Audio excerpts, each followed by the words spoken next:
a recent NATO video, we get an inside look at the survival kit of a British Army Apache helicopter pilot known as Johnny.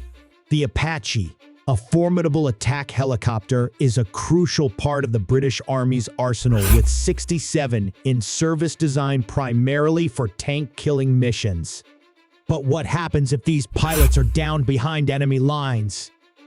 Johnny reveals the contents of his survival kit essential for such dire situations.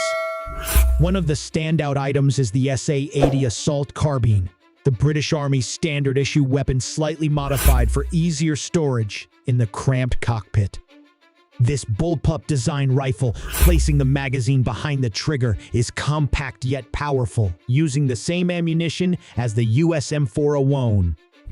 Equipped with a body armor load carriage system, BALCS Johnny is prepared for immediate action upon ejection.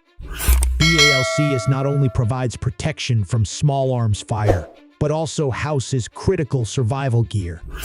Among these is a Glock 17 pistol, ensuring Johnny has a secondary means of defense.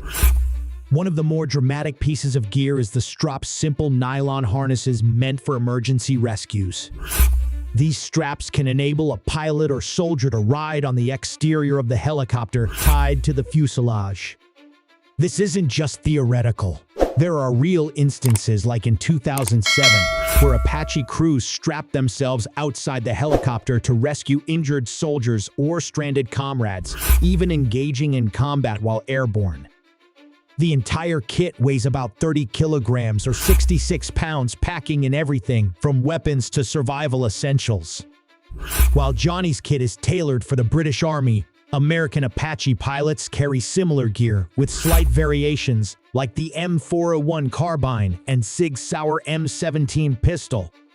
This comprehensive setup ensures that whether on British or American soil, Apache pilots are ready for any emergency, truly embodying resilience and readiness in the face of danger.